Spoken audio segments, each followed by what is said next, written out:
దాసుడు నిలబెట్టి మీరే నీ పిల్లలతో మాట్లాడమని యేసు నామమున అడుగుచున్నాను తండ్రి, ఆమేన్. క్రీస్తునందు ప్రియులారా, పరిశుద్ధ గ్రంథమైన బైబిల్ గ్రంథముల నుండి నిర్గమాకాండము 3వ అధ్యాయము మొదటి నుండి కొన్ని వచనాలు దేవుని యొక్క వాక్యాన్ని మనం ధ్యానం చేసినట్లయితే, బైబిల్ గ్రంథంలో దేవుని యొక్క వాక్య భాగంలో మనం చూసినట్లయితే, మోషే తన మామ మందైనటువంటి మిద్యానీయుడు అనేటువంటి యిత్రో మందను మేపుతూ అరణ్యము అవతలకి యెరోబునకు వచ్చాను. దేవునికి స్తోత్రం.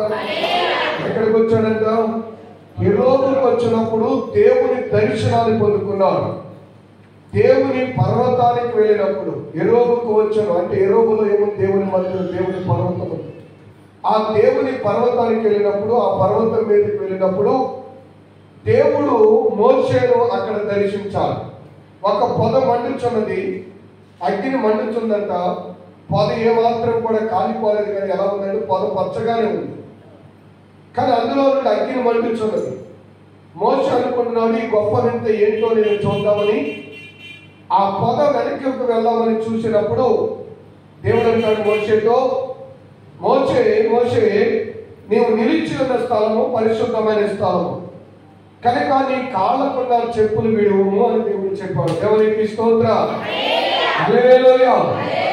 క్రీస్తునందు ప్రియులారా, పరిశుద్ధ గ్రంథమైన బైబిల్ గ్రంథంలో దేవుని యొక్క వాక్యాన్ని ధ్యానం చేసిన మనము ఈ రోజున చాలా మంది దేవుడు నాతో మాట్లాడితే బాగుండు, నాకు కూడా దర్శనమిస్తే బాగుండు, దేవుడు నాకు కూడా దర్శిస్తే బాగుండు, లేదంటే నన్ను కూడా ముట్టుకుంటే బాగుండు, నా బలహీనత తీసేస్తే బాగుండు, నా బాధల నుంచి నన్ను విడిపిస్తే బాగుండు, నాకున్న చీకటిని వెలుగుగా మారిస్తే బాగుండు, నా కుటుంబంలో ఉన్నటువంటి ఇబ్బందుల నుంచి దేవుడు నన్ను తప్పిస్తే బాగుండు.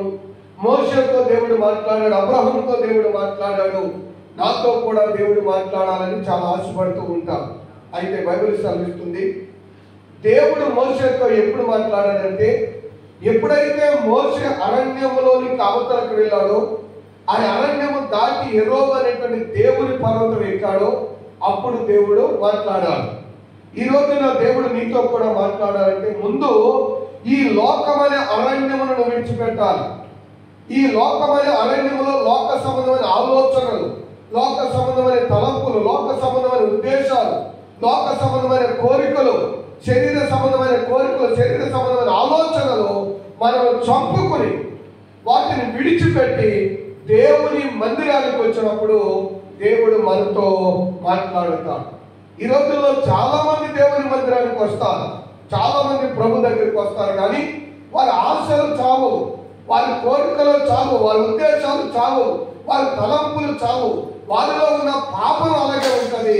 కానీ దేవుడి దగ్గరికి వచ్చి దేవుడు నాతో మాట్లాడితే బాగుండు, నాతో మాట్లాడు ప్రభు అంటారు.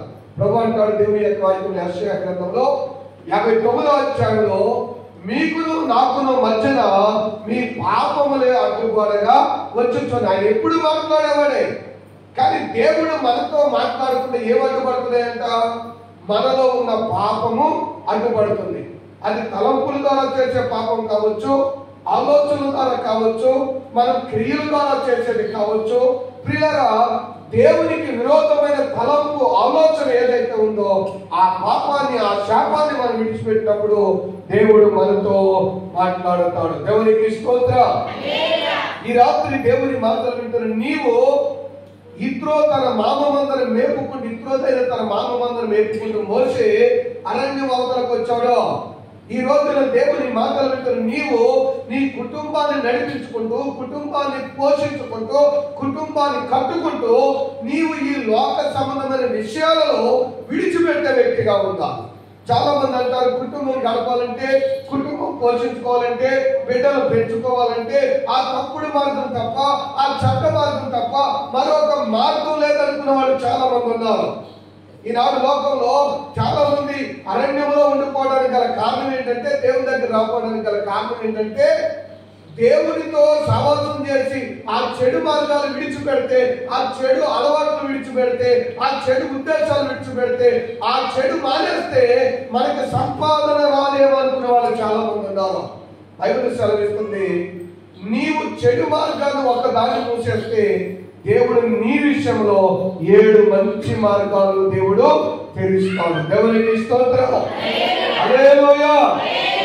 సహోదరి సాక్ష్యం చెప్తా, ఒక పాస్టర్ గారు ఒక దైవజనుడు సువార్త చెప్తే ఆ సువార్తను నమ్మిన తర్వాత, ప్రభా ఇంతకాలం ఈ చెడు మార్గంలో వెళ్తేనే కానీ నా కుటుంబం నేను బతకడానికి నాకు లేదు, అయితే నీ వాక్యాన్ని విన్నాను, నమ్ముతున్నాను, నేను ఈ రోజు నుంచి ఆ చెడు పని నీకు విరోధమైనది ఏదైతే ఉందో దాన్ని నేను మానేస్తున్నాను ప్రభా, నా కుటుంబాన్ని నీవే పోషించు, నన్ను నువ్వే పోషించాలి. దేవుని మీద ఆధారపడింది.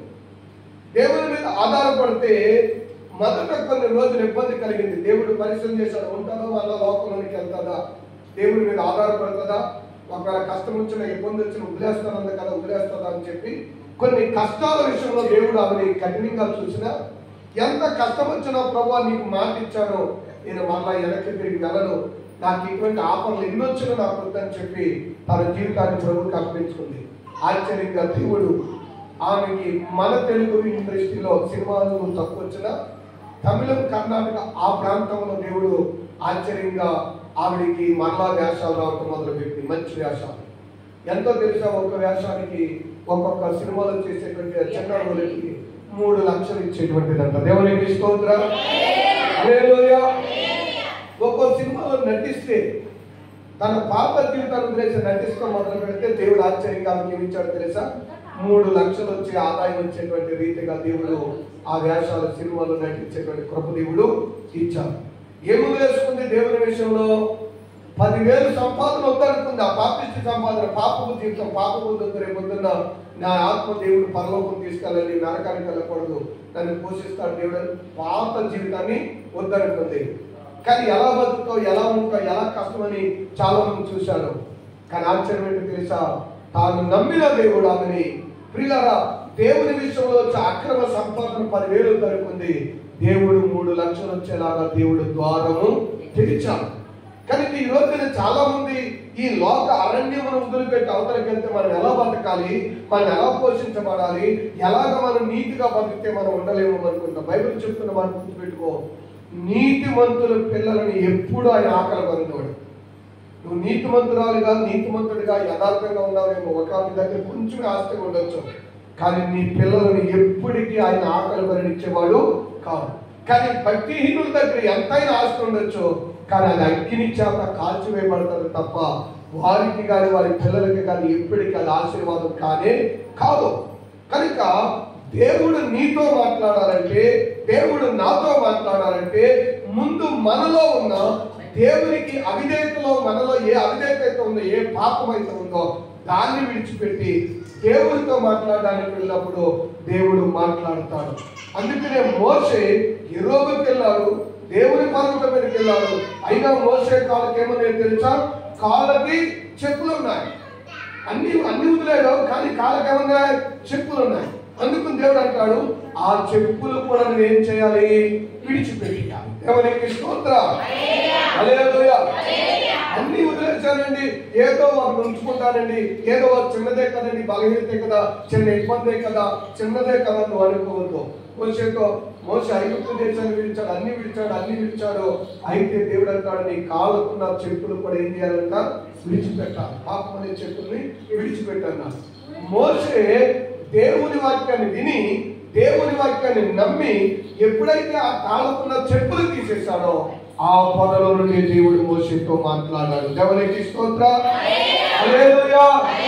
ఎన్ని రోజులు ఉపవాస ప్రార్థన చేస్తున్నారు కాదు, ఎన్ని సంవత్సరాల నుంచి నేను 40 రోజులు చేస్తున్నాను, 60 రోజులు చేస్తున్నానండి, ఇన్ని సంవత్సరాలుగా ప్రార్థన చేస్తున్నాను అనేది దేవునికి అవసరం లేదు. ఎప్పటి నుంచి మారు మనసు పొందావు, ఎప్పటి నుంచి నీ జీవితాన్ని ప్రభువుకి అప్పగించావు.